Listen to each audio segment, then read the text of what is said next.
Why did you connect with California? I mean, you could have gone to an airport and handpicked anywhere in the world and started to some degree again, right? But you chose to come here. For me, honestly, I think like so many of my close friends are here.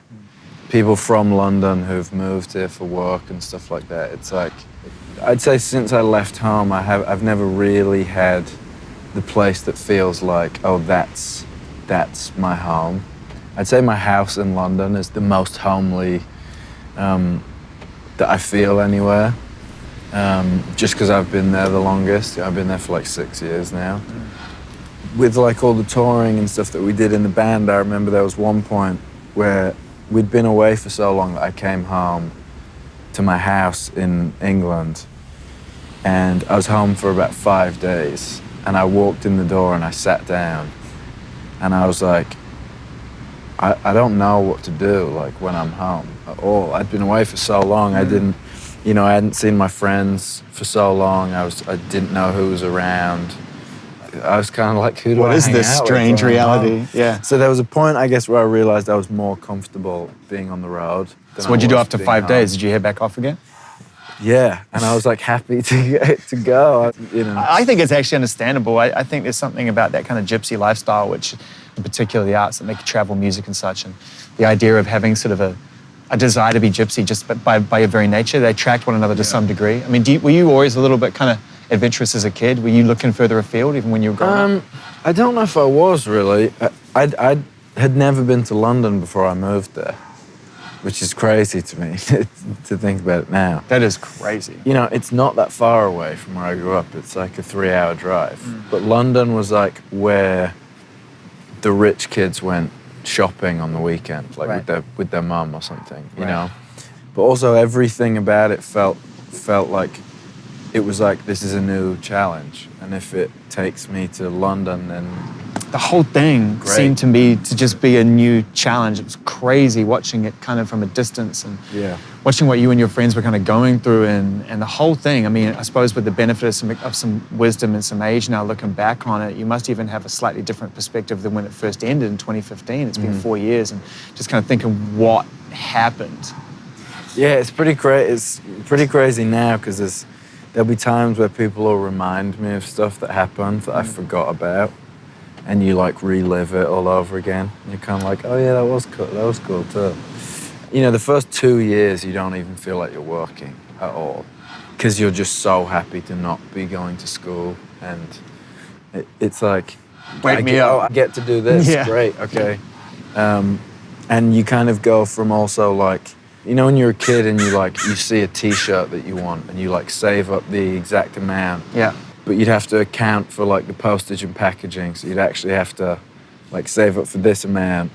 You know, you're kind of like doing this and then you move to London and you work doing stuff that's fun and you're like, can I buy this t-shirt? And someone's like, yeah, if you want. And you're like, okay. And that kind of feels like what life is like. Yeah, then it just goes from t-shirt to flat, from flat to house to, if you know, you're lucky enough to have that kind of success. I mean, I'm interested to know 2 memories, and we're not going to stick around here for long because there's so much more to talk about. But while we're here, what was, now you've been away from that experience, what's the strongest prevailing memory you have before One Direction started? Like, what's the sharpest, most vivid memory you have in your mind before your life was tipped upside down? Yeah. Right. Before everything changed. Because it was so sudden. I mean, it was over the course of, 10 weeks, and all of a sudden that's it. You're not going home again. Yeah. I mean, probably like a birthday meal I had with some friends. I used to live next to a Chinese restaurant, and it was like my favorite restaurant.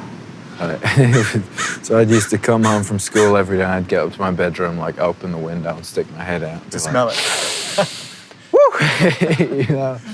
And that was like where I went for my birthday meals.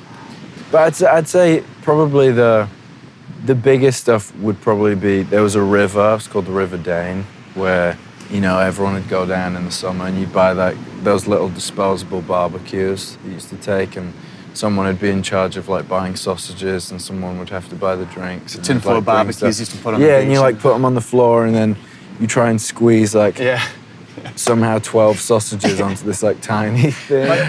Okay, what's the one prevailing memory you have today of that? Was it 4 years? 5. 5 years? Yeah. What's one that really jumps out? One of my favorite memories. I'll give you 2. The first one was when we'd just been formed as a band, there was like a picture of us that had been taken from when we were at the show, like someone's mum had taken it. And it was like the first picture of us as the 5 of us. And we were staying at my stepdad's house. We were like living in this little bungalow, all of us together to like practice. And we were just like singing songs and basically just had a sleepover for like 4 days and everyone drove down. And there's a tiny little like newsagents down the street, and we'd heard this picture was being put in the paper. So we were like, oh, we're gonna be in the paper. Like, that's crazy. So the 5 of us like left this little bungalow and walked down to the newsagents and got the paper and then came back and had breakfast, and we're all just like sitting, staring at the paper and like passing around the paper, and we're like, let me see it again, let me see it again.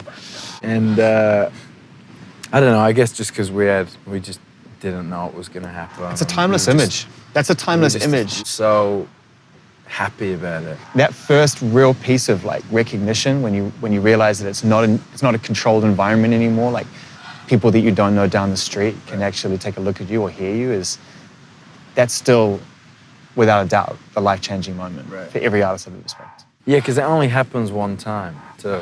Oh, after that, everything kind of changes. Yeah, because we were watching X Factor at my family. We were at my cousin's house the day that my audition went on air, and you know, we watched it and we're like, oh my god, that's crazy. And then we're driving home and we go to a petrol station to stop off and fill up. And I'm in the petrol station and this guy goes, were you just on X Factor? And I was like, yes, I was. But yeah, I'd say that. And then the other one, I guess, once the band had really started, was we were in Sweden recording What Makes You Beautiful in the studio. Someone came up into the room and was like, there's 2 girls outside. And we were like, why? And they're like looking for you. And we were all just like, but we're in Sweden, you know? So that was like another... They're super innocent. Same, yeah. Yeah, and I mean... That was kind of the thing, like, oh my God, that's so crazy. Like, we're in Sweden. How, you know? Fast forward to the end of it and you are out here a few months afterwards, and like that decompression leading into the writing of the first album, right? Leading into your self-titled album. That idea of having some independence for the first time, really to kind of do whatever you want. How did that feel? Pretty amazing, actually. I didn't really have a plan for like when I wanted to make a record. I knew I wanted to start writing at some point. And that's kind of why I came out here. And I started with Kid Upburn. So Sweet Creature was the first song we did. That was like in my first writing sessions when I kind of started like, because up until that point, I'd done a lot of sessions with different people, and I tried to write with as many different people as possible just to feel like, just to like learn. I just wanted to learn. It was like, the best way I've ever heard songwriting described is like, it's kind of like surfing in that you can practice getting up on the board as much as you want, and sometimes the wave just doesn't come. Or the wave comes, but you haven't practiced getting up on the board enough. You've practiced enough, and the wave comes, and that's when you write the song. That's when it comes through. That's when the music, everything's in the right place. So I kind of always wanted to be prepared to stand up on the board whenever the wave came. Do you surf? Not enough. I wish I surfed more. I actually, the waves out here are really intense. And I think the last time I surfed was here, and I got absolutely beaten up. I kept like flipping. It was terrible. Yeah, I mean, it's a good look until you get in the water and you realize that you're a little out of your depth, literally. How important was friendship to you when you started out as well? Because you were trying out with, like you say, you were trying lots of different songwriters, but I felt like when the album finally came out, you found a tight group of friends who were more than just collaborators. I'd say, to finish the thought, when I'd been writing in the band, it was kind of like, if I'd ever written stuff that was just with a friend or something, it was kind of like, well, I'm not going to release any music, but what would it sound like if I was to write a song that was for me? Was that a contractual thing, or was it just a loyalty to the band thing? Just didn't really want to. Yeah. And definitely didn't have time to. Yeah, right. But I knew that like maybe one day I'd want to do it, but I wasn't like, I can't wait to get out of this thing so I can go make my own record. Yeah. You know? So did the end of it creep up on you? A little bit. Well, I wouldn't say crept up. I guess the last year of it, we all kind of knew we were going to stop at the end of that year. So how do you know? I mean, you know, it's this juggernaut, it's this non-stop. Well, we would have like, we'd sit down and have conversations about like everyone good, everyone wants to keep going, and that kind of thing. And there was a part of me where I felt like all of the decisions I'd made as an adult that affected my life and what I was doing with my life had been made as a group. And I think there was a part of me that felt like I wanted to make some decisions for myself, where it was like, you never really had to make the decision, because I could put my hat in the ring but still be like, oh, well, majority rules and I got outvoted. I felt like I need to make some decisions that just affect me. You know, Zane already did that, and he bounced out mid-tour, and I think it was pretty amazing you guys saw that tour through for fans. I think there's probably a wobbly 24 hours for people where they thought, well, that's going to start something. Right. But looking back on it now, like, how challenging was that to complete that tour and to see that through, and how, you know, how impactful was that decision for him to not see it through to the end? Yeah, I mean, it was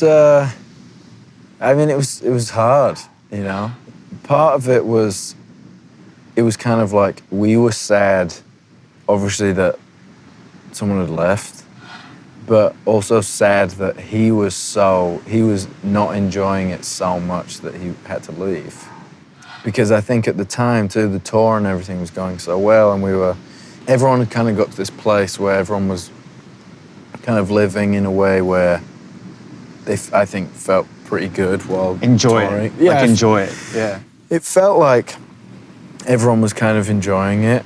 And yeah, I'd say a big part of it was us kind of being like, wow, we didn't realize he wasn't enjoying it that much, you know? You know, obviously there was big moments for us where we were like, what are we doing? You know, because we were about to start recording a new album and stuff, and it was like, are we recording this without him? But I'd say in the moment, I guess the four of us became closer, because we were like, okay, this is a hurdle that we weren't expecting. And I think you deal with this in many different places when you're with like traveling and touring, and it's a demanding thing, and not everyone likes doing it. But it's kind of like, if someone's not enjoying it, you'd rather they don't do it. That's why contracts are strange to me. Like, I understand there's a desire to do them when there's a lot of money involved, and in particular when there are certain businesses that really work, but in the arts and things that are creative, like, I never understand keeping people against their will. Like, you're not going to get good work out of it. I never get that with like the record deal stuff, where it's like, why would you know, like when people like won't release people from contracts and stuff, it's like, why would you want a begrudged employee in the creative space? Like an artist, I don't get it, to make stuff for you when they don't want to make stuff? It seems like completely counterproductive to me. But I mean, you know, I'm also not a businessman, so. You're doing it right in that department there, so you've got some good instincts. You know, you hire well. I don't know if, maybe. I'd say my gut is the only thing that I do trust in terms of people. That's really important, right? I mean, there's only two rules you should really live by: instinct and diligence, right? One gets you into the room, the second one makes you double check and make sure you should stay there. I can also tell, because the times where I've ever been like really, really upset by people is when I'm more upset with myself when I've got it wrong. Yeah. Because I feel like I feel like I'm a pretty good judge of character. And that's the only time I feel myself get really upset with stuff like that, is where you're like, oh, I trust this person, or, you know, I feel like they're a good thing, and then it goes the other way and you're kind of like, I got that wrong. And then I end up like really bummed out about it for a while. But, yeah, that's classic hard on yourself syndrome, to be honest with you, you know, taking other people's bullshittery and blaming yourself for it. That's therapy 101. Right, therapy 101. Have you tried that, therapy? I love it. Yeah, I have, actually, yeah. I love it. Yeah. I think for a really long time, especially when I started coming to California, there was a big thing for me where I felt like everyone went to therapy. They do. Right, and I think for a long time I was like, I don't need that. You know, it's very like British way of looking at it, I think. And then I think there was a point where I kind of was trying to work out a lot more stuff about myself, because obviously then it was just me working. On your own, yeah. And I think it kind of comes with, when you're trying to make music, it's so navel-gazing. You're just like making an album, I feel like, is the most self-indulgent time you can think of, really, because you're just like, oh, if you didn't have the opportunity to share it, if you didn't actually finish and share it with us, it would be narcissism of the most epic order. Can you imagine you just make like an album to yourself and then you don't release it? It's like, therapy, I suppose, in a weird way. But then we get the trade. That's what we get, is we get the trade on it. We get all that kind of navel-gazing, as you put it, and that self-reflection somehow forms this magic shape that we get to apply to our own lives. And then we become narcissistic because we say, well, Harry's speaking to me. Right. So I get to apply it to my life, right? But yeah, I think with the therapy thing, I just realized I was just getting in my own way. You know, it's been a thing where I've definitely felt it have an impact on my life, and something that I've kind of introduced some friends to who were going through stuff, and they were very skeptical about it. I would assume you're a good friend, you're a loyal person. Try to be. Yeah.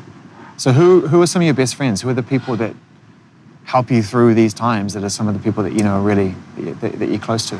I'm pretty lucky, actually, with that stuff, because, and it's probably why I didn't go to therapy earlier, is because I have those friends where I'll have the same conversation that I would have with a therapist.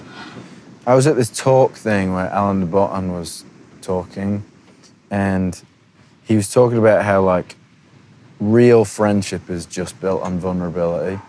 The second you open up to someone with, like, a real thing is when you actually get to know someone. So I definitely got, if there was someone that I was friends with and I felt like, oh, I want to be, like, close to them, just open up really kind of straight away. And doing that has definitely caused me to become much closer with, like, just people, just all of my friends in general, I'd say. How did you feel about when you started on this new album, Run and Fine Line? Had your opinion changed about your self-titled debut? Were there things that you felt in the heat of the moment, in the process of coming out of one direction and making a solo record, that you would do differently, or that you felt that album didn't quite achieve? When I listen to the first album now, I can hear all of the places where I feel like I was playing it safe, because I just didn't want to get it wrong.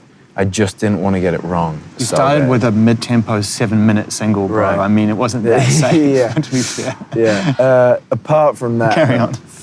But I guess a big part of going into this album was I spent a lot of time kind of thinking about the whole process of, you make an album, and then you put it out, and you know, kind of release it, and then you tour it, and all of the bits that I didn't enjoy as much, I kind of went into the second one feeling like I want to work out how to make all of this feel really fun.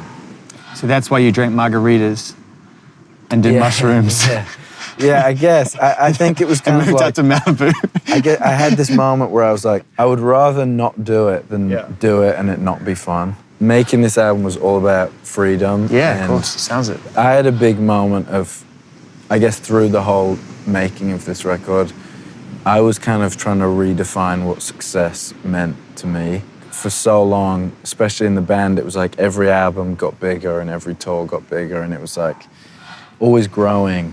And I think when I went to make the first record, it was kind of freeing because I felt like, well, I don't have to do this anymore.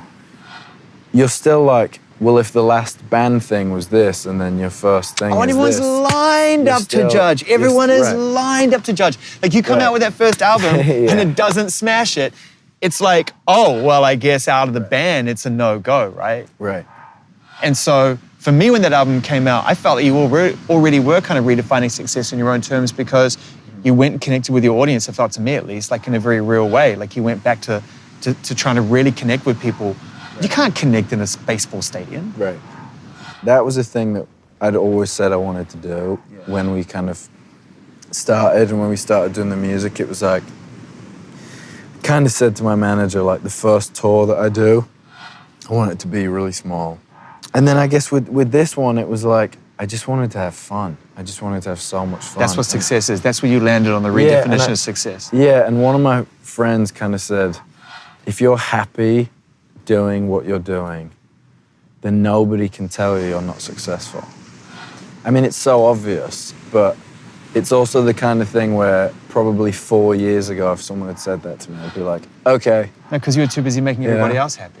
And also, I guess, when I was in the band, there was a big thing of, because we would make, the last 3 records we made on the road, and I had friends who were musicians who I knew would they would tour, and then they would take 6 months off to go and make dive the record. into a process. And I used to be like, oh my God. You can do that?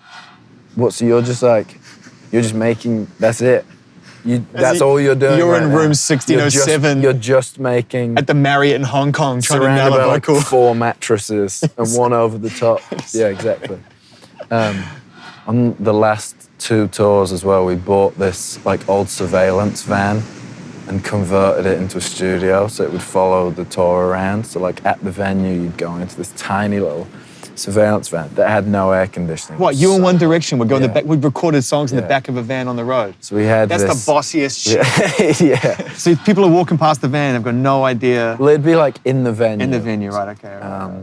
It's crazy. Yeah, it's fun to record it like that. It's just a totally different process. The album starts with Golden, which is like, you said before, that vulnerability is the way to great friendship, and I feel like that song establishes that. I mean, there's a lot of like, I know you're scared, but man, I'm just gonna tell you the truth. I feel like that's what that song is about. It's kind of, and it sets the stall out for the album too. It's a very personal album. Golden, we wrote on day 2 of being in Shangri-La. That was kind of like, and immediately as soon as we'd done it, it was like, oh, this is track 1. You knew it. Right. I love that feeling. It's one of the best parts of making a record is making the track so listing up as you go. Because I always end up with track 1 and the last track. And then you're like, okay, let's see what. So you knew Fine Line would be the last track? Yeah, as soon as we Did you know it was the album title as well? No. It's such a powerful piece of music. We can skip to the end if you want. That's like, that is one of my favorite songs of the year. I mean, that's a stunner, man. Golden came really early, and then I used to drive from here to the studio and listen to it. And it's kind of like, as soon as we had it, Golden was like the perfect PCH song. Magic. You know, it's like driving down the coast. It was just, that is what the song is for. Like, it feels so Malibu to me, that song. I heard that the first person you played the full album to was Liam Gallagher. Is that true? One of the first people? Yeah, I guess by accident, I guess. So what happened? Well, he was in, we were working in a studio in London, and he was in, we were kind of trying to finish up, and he was in the studio next door. He came in at, well, I can't remember how it happened, but he kind of just ended up. It was the first time. Yeah, it was the first time. He kind of just ended up in there listening, which was crazy. You know, I was a massive Oasis fan growing up. And then he invited us all over to go listen to his record, and we listened, and we all like had fish and chips and talked and stuff, and he's cool. I'd imagine Watermelon Sugar would have been a standout for him. I don't know why. It just kind of feels like that's his vibe. That was, I don't even know if we yeah, maybe we played in that. But none of that stuff was finished. I don't think that had horns on it yet. Right. Lights Up, I don't think was written. Lights Up, Adore You, Treat People, and yeah, those 3 I think hadn't been done yet. They were all like the last week basically. Watermelon Sugar, which at this point is out, and you performed on SNL, and everyone's kind of figured out what it's about. The joys of, mutually appreciated oral pleasure. Is that what it's about? Is it? I don't know. That's what everyone's saying. Oh. Always Crazy. good to leave it open to interpretation. Oh, yeah, of course, yeah. But it's something that just seems to kind of followed you around, that idea of you not just being a sex symbol, but that a lot of your music is inspired by this. So uncomfortable. Yeah, I reckon. But I actually wanted to ask you a genuinely serious question about that, because people throw it around like it's fodder, but it is actually awkward, right? Like, how do you feel sometimes when people seem very focused on you in that light? In all honesty, I'd say I try and think about it as little as possible, because it's a very strange, dynamic thing. It's also like a weird thing to think of about yourself. Totally. Like, I guess the thing with like sex in general is like, it used to feel so much more taboo for me to even like when we're in the band, like the thought of people thinking that I had sex was like, oh no, that's crazy. Like, what if they know? But it's like, Yeah. So even just like coming into this record, I wanted to feel a little less like guarded with stuff. I wanted to feel a lot freer and just more joyful and like honest. And I think a lot of the time with like, when there's like tabloid stuff, for example, of like people breaking up and, it's like, I think people forget that there's like a person who's also broken up with someone, which is sad. Like, Yeah. you get sad when you break up with someone. Yeah. It feels to me, this album in part, and excuse me if I'm being too personal, but based on the music, it feels like a breakup record in some respects. And it's one particular song, like it's a song called Cherry, which is crazy. I mean, cutting right to it, with some real imagery of losing someone to someone else, and there still being that remnant of your relationship moving into a new space, which is right at the core of heartbreak. I mean, that's like one of the most devastating images. If you're lucky enough to get your heart broken, that's one of the most devastating images you can go through. And you're also quite specific, in terms of, it feels to me like it's quite specific in referencing the relationship you've been in.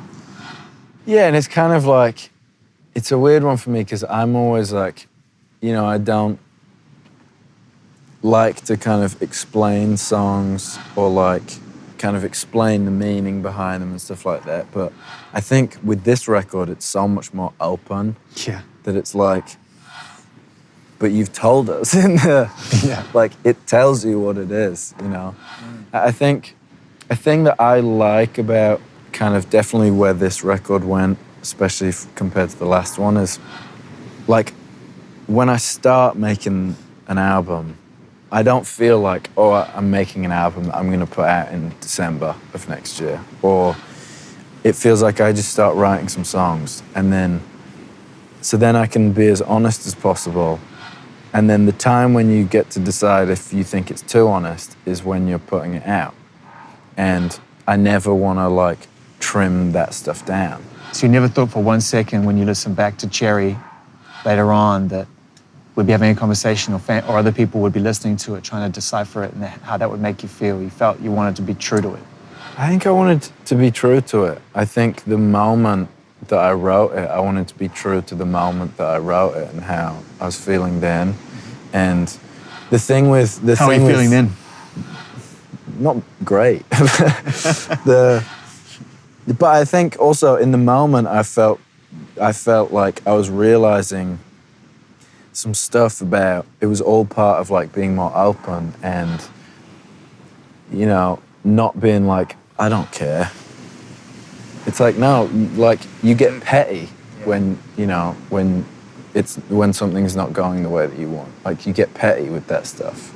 And I think there's something with Cherry where it's like, it's so pathetic, kind of, in a way.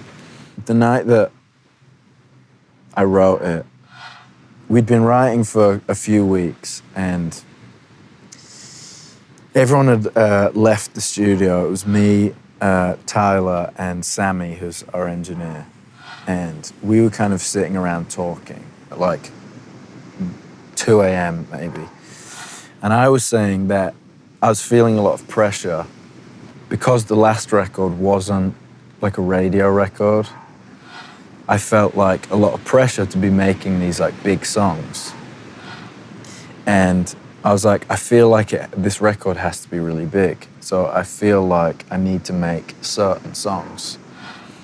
You know, I have all these ideas about records that I want to make, and I want to make this record in 5 years, and I want to make this record in 10 years, and I want to make like just these ideas for records that I want to make. And we had this conversation, and Tyler just said to me, you just have to make the record that you want to make right now. That's it. There's no like, let me make sure this one's a commercial success so that I can make what I want later down the road. You just have to make the record that you want to make right now. He's right. So then we stayed up and wrote Cherry that night. So you felt bad when you wrote it. How'd you feel when you finished it? So good. Like I loved it so much. That's an amazing song. Who's speaking at the end? What's the vocal at the end that cuts That in? was my ex-girlfriend. Yeah, so that's interesting, and I think it's super cool that you left that in, obviously, from a sort of imagery point of view, because I love all that stuff. I love hearing things that revolve around music and aren't necessarily just tied to a structure. But the decision to keep, you know, your ex-girlfriend speaking at the end of the song is like so blunt and so straight up. Like, what the was going through your mind? Like anyone else who's just broken up with someone right now is like, not on your wildest day would I do that. Yeah, I know. I don't know, I think it was like, because it got added in later on and it felt so part of the song. It just felt like it needed it. We're friends and stuff, so I asked her if it was okay and she was okay with it. And, what did she think of the song? I think she liked it.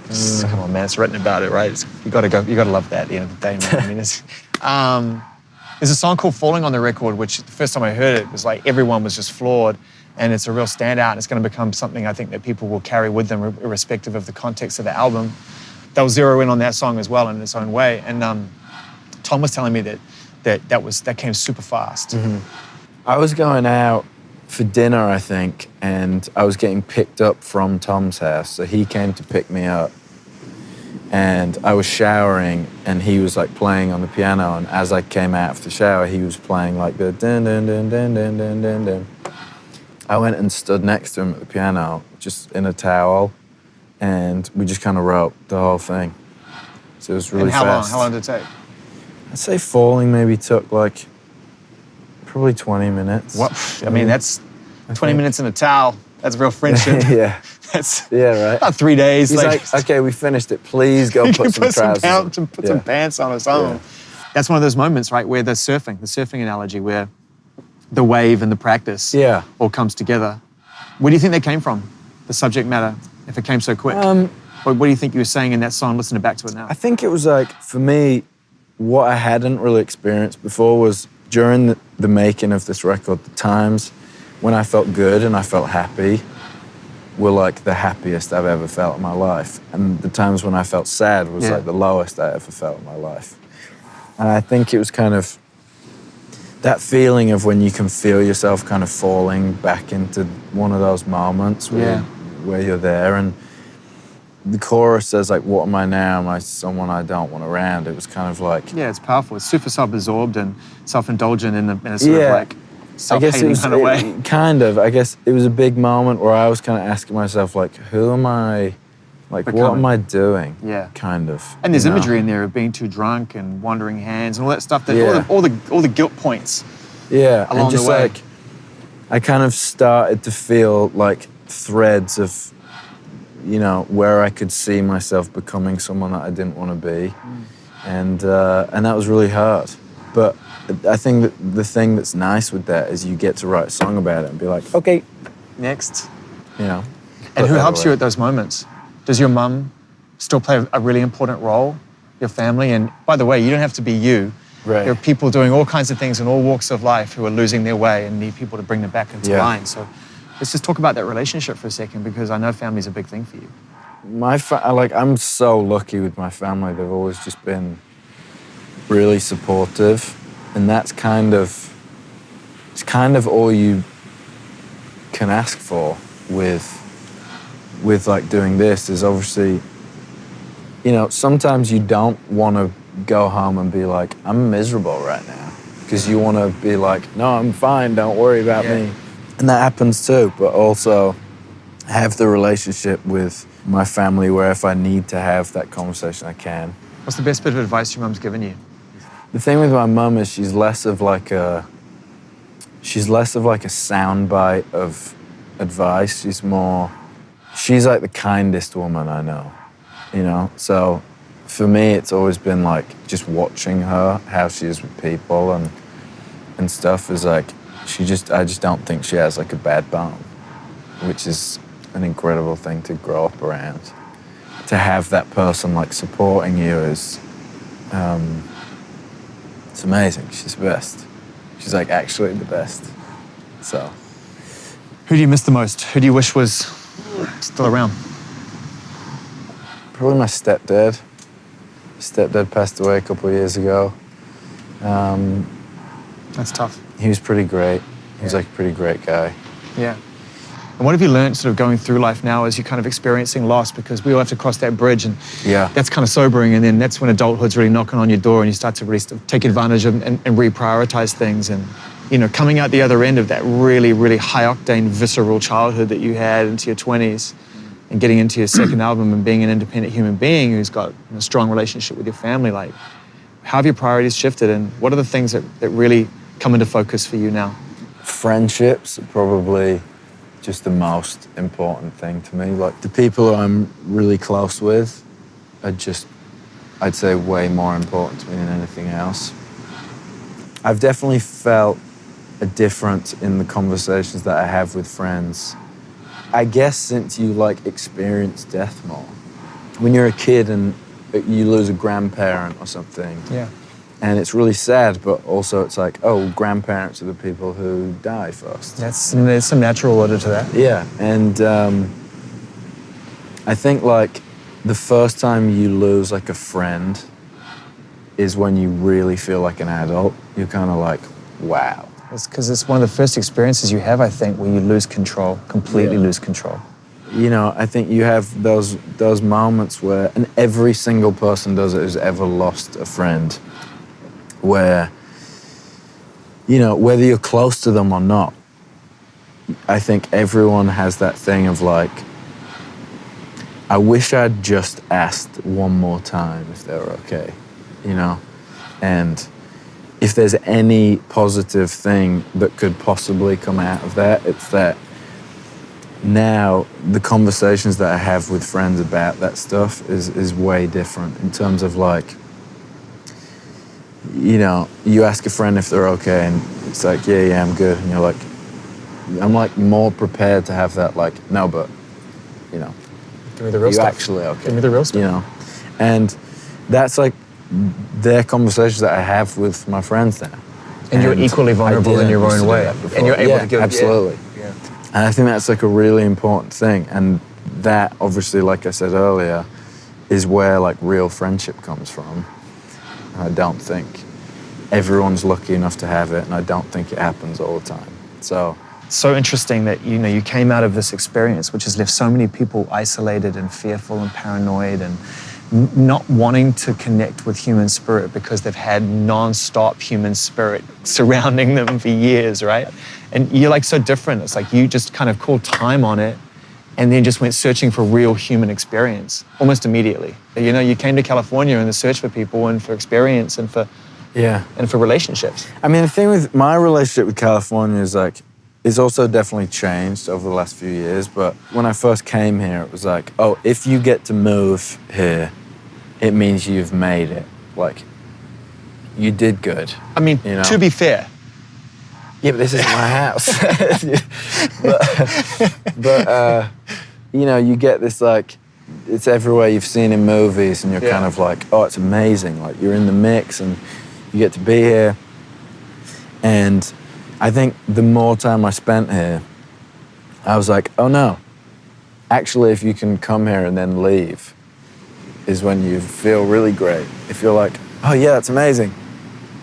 See you in 2 months. See you in a bit, yeah. But that just goes back to what you were saying about, you strike me as being someone who's just restless. Yeah, I mean, the thing with here is like, I've never felt at home here in LA, which is, you know, in one sense, not great, but at the same time, I always feel like I'm on holiday when I'm here. Yeah, it's fair. So I really enjoy being here. A lot of my closest friends are here, which is where I usually feel the best, is when I can see those people. So as this conversation comes to a natural end, as the sun goes down on our time together, what is London to you then, if that's the closest thing to home? London's like just where I'll want to be at some point. And it's a weird one because after traveling so much, I don't look at the future as like, I'm gonna live in this one place and then I'll never move anywhere. I think it's just about like being happy. I just want to be happy. And are you? I feel pretty good right now, yeah. You had fun making this album? Yeah, so much fun. What's the most fun memory of making this album? I'd say probably my favorite memory from making this, one of at least, was the day we wrote Golden. We stopped and went to have dinner, and we were all sat in the kitchen at Shangri-La. And we kind of just played it like on one guitar, and everyone kind of singing it around the table. And it just felt really good. Like it felt so much more joyous than last time.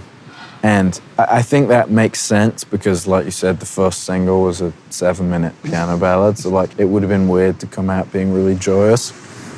But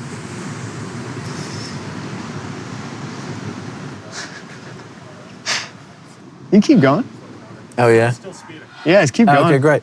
And I think part of the thing with like the mushrooms thing for me is that I never do anything when I'm working. Mm-hmm.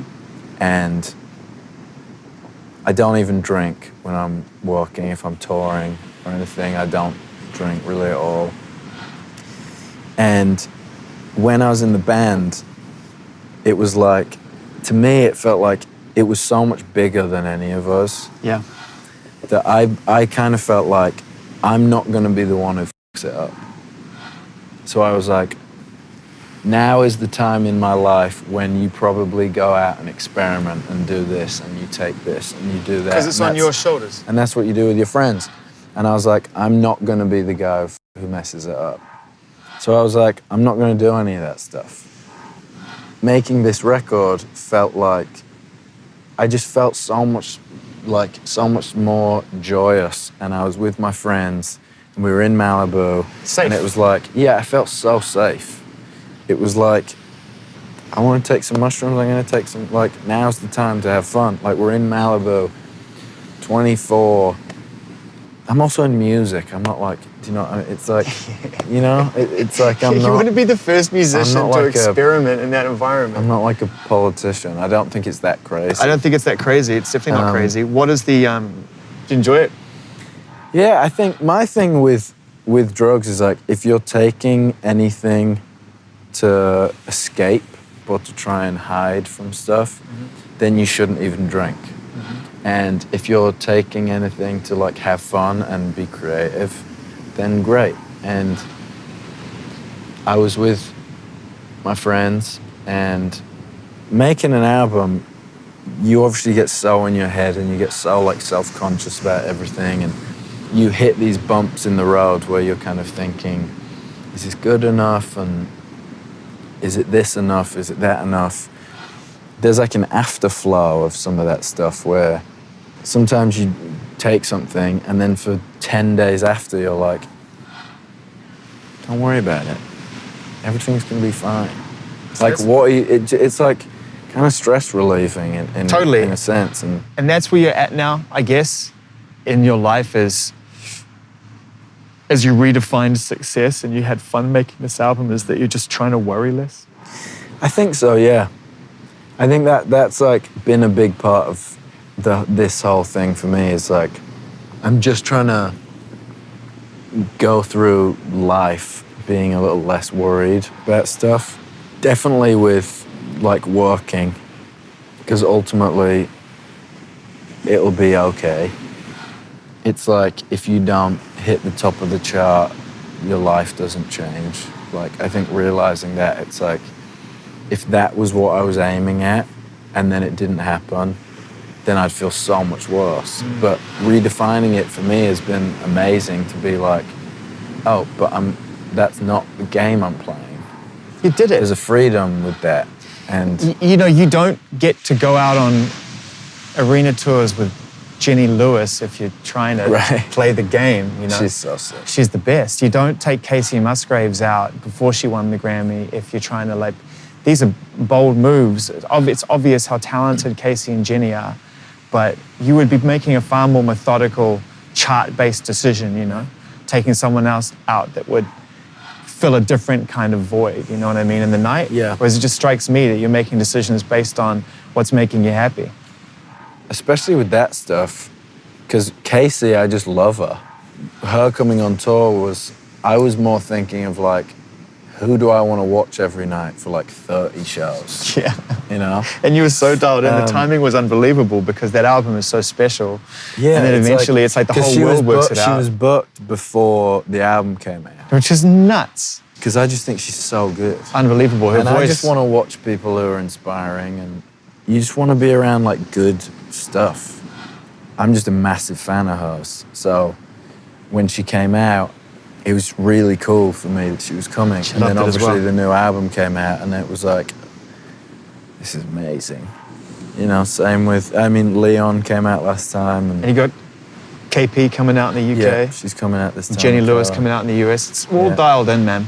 And this album is really, it's an amazing listen from beginning to end. Covers a lot of different ground, really revealing and in a really beautifully written, some amazing lyrics in there that really kind of, I haven't heard people put it into context before. Songs like Falling, and, you know, we talked about Cherry and Fine Line, the more mellow moments, but also, you know, even talking about, you know, the Canyon song where, you know, you're just putting into you know, the idea of reflecting and reminiscing on a time when it was simple. And it's just really great, man, from beginning to end.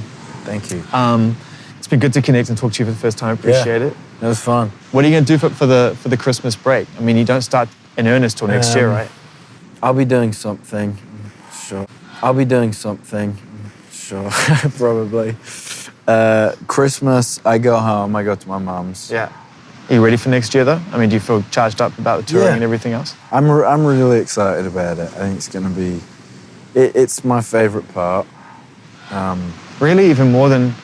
I mean, I've completely fallen in love with being in the studio now because of like the freedom that comes with it. And I think also now I'm kind of learning a different way of doing it. I think I'd get like chunks in the studio. I'd book like a studio for 2 months and then I'd go and I'd be in there every day because I felt like I'd kind of be like, well, we've booked it, so we have to be in there. And I think at some point, you've written everything that you have to write in the moment, and you realize you're not actually living because you've just been in the studio for 3 months. So I'm kind of working out still the balance of like, next time maybe I'll go in the studio for a couple weeks at a time while continuing to just kind of live. Are you going to act again? Yeah. Anything on the horizon? I'd like to. I think for me, it's like with the acting thing, like I never wanted to do it as like, just doing it to like take a job. There was something about like the Dunkirk thing where when I heard about it, I was like, I want to be involved in that so bad. I just remember the way that it kind of hit me and where I was excited to watch it, like whether I was in it or not. I was like, I can't wait to see that. You know, if you get to make stuff that you're passionate about and you get to make something that makes you happy, then you're happy and no one can call you unsuccessful, which is great. That's the redefinition of success, my man. Thanks for your time, bro. Thank you.